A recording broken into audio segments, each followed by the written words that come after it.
kami dari kelompok 2 yang beratasnamakan saya sendiri, Royce Pakataro, ada teman saya anak Evaliana dan ada Yesi Darika. Nah, kami di sini akan membahas mengenai konsinyasi. Nah, untuk pembahasan pertama akan dibawakan oleh Evaliana. Oke, yang pertama itu ada perjanjian konsinyasi yang belum selesai.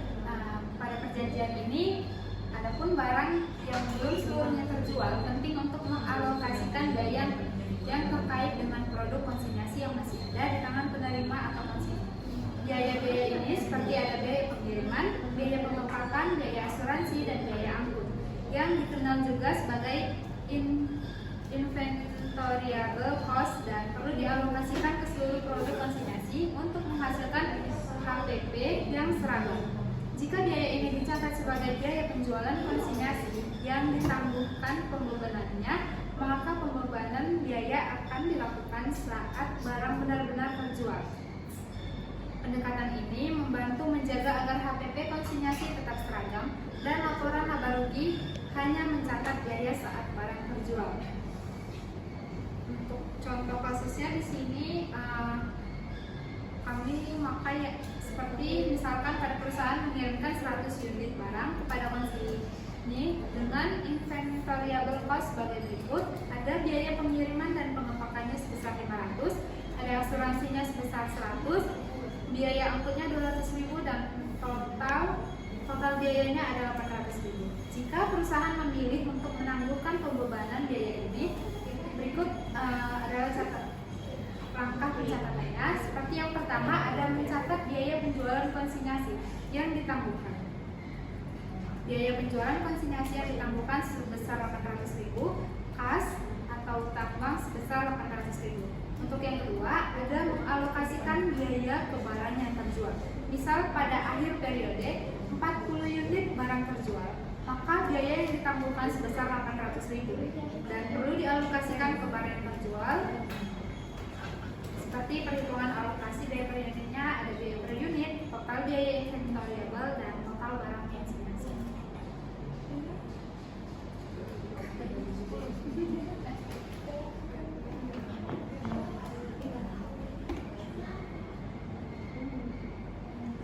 Yang kedua ada barang konsinyasi yang dikembalikan. Di sini persediaan barang dagang kembali bertambah karena barang yang tidak terjual telah dikembalikan. Ada barang yang masih tersisa di toko B tetap dicatat di persediaan barang konsinyasi sampai ada laporan penjualan atau pengembalian lebih lanjut.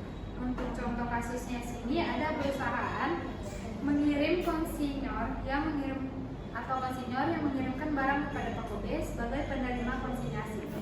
Untuk tanggal 1 Oktober, perusahaan A mengirimkan 100 unit barang ke toko B senilai 10.000 per unitnya. Setelah beberapa waktu, toko tidak berhasil menjual semua barang dan memutuskan untuk mengembalikan 20 unit barang ke perusahaan A pada tanggal 30 Oktober tahun 2023.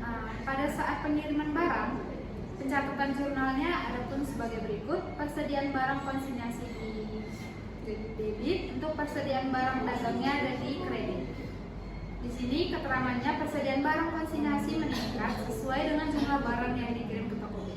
Yang kedua ada pengembalian barang konsinyasi oleh konsinyur tanggal 30 Oktober 2023. Untuk jurnalnya adapun persediaan barang dagang 200.000 di debit dan persediaan barang konsinyasi 200.000 di kredit. Keterangan nilai yang dicatat adalah 20 unit dikali 10.000 per unit, yaitu 200.000. Untuk yang selanjutnya yaitu pencatatan uang muka pada konsinyasi. Pencatatan uang muka dilakukan saat uang muka diterima. Yang kedua, pengiriman barang dicatat saat barang dikirim ke konsinyasi. Yang ketiga, penjualan barang dicatat oleh konsinyasi dan juga konsignor saat pembayaran diterima. Untuk contoh kasusnya adalah perusahaan A mengirimkan barang ke perusahaan B sebagai konsinyasi untuk dijual. Sebelum pengiriman, perusahaan B memberikan uang muka sebesar 10 juta kepada perusahaan A sebagai tanda jadi. Untuk pencatatan uang mukanya, ketika uang muka diterima, perusahaan A mencatat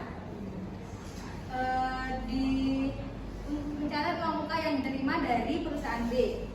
Di debit kas sebesar 10 juta dan di kredit uang muka diterima 10 juta. Untuk kedua, ketika barang dikirim ke konsigni, pencatatan pada perusahaan A yaitu di debit persediaan barang konsigni sebesar 10 juta dan di kredit persediaan barang sebesar 10 juta. Yang ketiga adalah ketika barang terjual oleh konsigni. Misalkan perusahaan B menjual barang seharga 50 juta, perusahaan B akan mengirimkan sisa pembayaran kepada perusahaan A. Untuk jurnal perusahaan B yaitu di debit kas sebesar 50 juta dan di kredit penjualan sebesar 50 juta. Untuk jurnal dari perusahaan A sendiri yaitu di kas 40 juta pada piutang dari konsigni 40 juta. 40 juta didapat dari 50 juta tersebut dikurangi 10 juta dari uang mukanya. Untuk menghapus uang muka yang telah diterima, pencatatan pada perusahaan A yaitu debit uang muka diterima sebesar 10 juta dan kreditnya piutang dari konsigni 10 juta.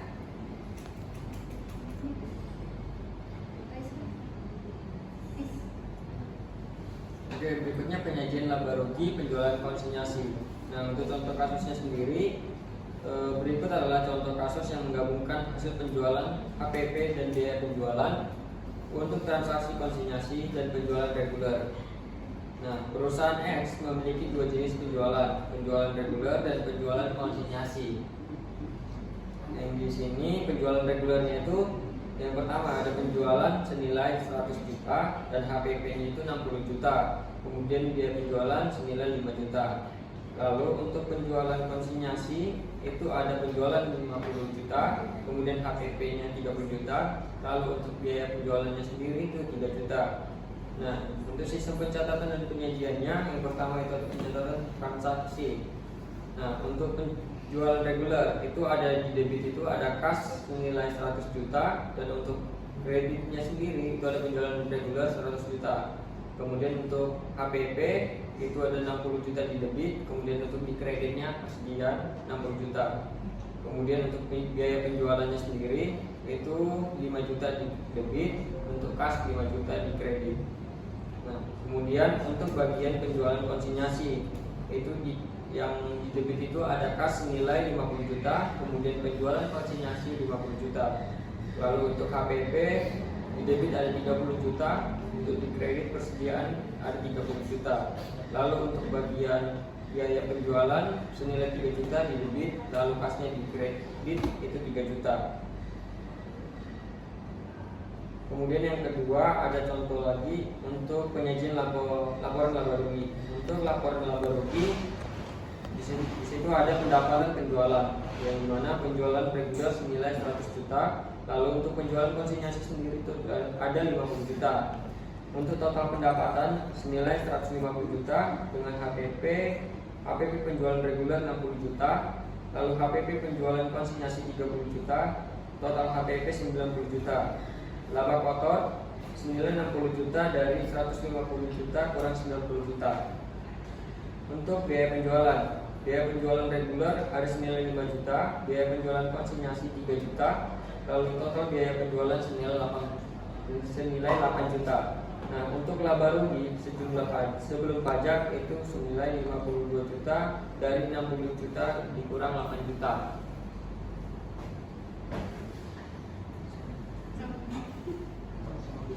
Kemudian yang ketiga, ada penyajian laba rugi tanpa menyajikan hasil penjualan dan HPP. Jika ingin menyajikan laba rugi tanpa mencantumkan hasil penjualan dan HPP, laporan biasa disusun sebagai berikut. Laporan laba rugi sederhana, yaitu ada laba kotor penjualan reguler senilai 60 juta, kemudian laba kotor penjualan konsinyasi senilai 20 juta, dari 50 juta dikurang 30 juta.